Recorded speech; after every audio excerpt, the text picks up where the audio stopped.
This is the brief homily for the 14th of February. Please read the readings before listening to the homily. That first reading is the beginning and the end of a whole section in the book of Leviticus on leprosy. What's left out is sentence after sentence after sentence of differential diagnosis. And we jump straight to the end where the person has been diagnosed with leprosy. So they're to live apart. In that gospel, Jesus touches the leper.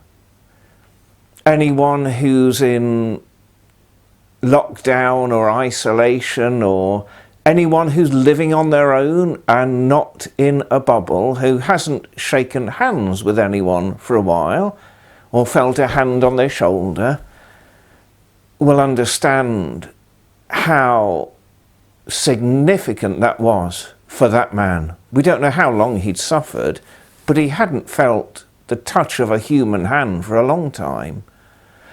Jesus heals him and then commands him to keep quiet about it, but he doesn't. He goes and tells it everywhere. And look at the consequence.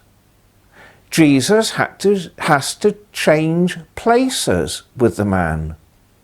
Now, the former leper healed can take his place, live in a town again, and Jesus has to live outside in places where nobody lives. Does that remind you of something? On Calvary, Jesus taking our place. That second reading might seem a bit vague and, well, it is nice to say that, but what's he getting at? Scripture scholars tell us it's a response to a practical problem. Some people in Corinth who had been pagans had become followers of Jesus Christ, but some of them were still buying their meat from the pagan temple. And those worshippers at that temple believed that by eating that meat they were having communion with the pagan so-called God. Now those new Christians thought, well, yeah, we can do that because we know that so-called God isn't a God at all. We now know there's only one. But here's the problem. Other people seeing them were thinking they're hedging their bets. This faith in Jesus they have, sorry about that, that's a news headline.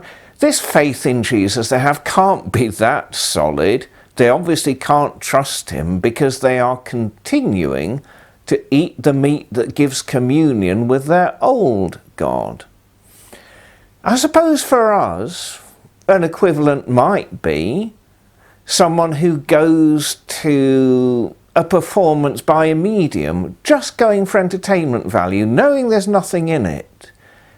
But others, seeing them coming out of the pub or the club or the theatre, knowing that person to be a Christian, could think, oh, so maybe there is something in all this stuff. Maybe Christianity isn't enough on its own and you have to add this to it.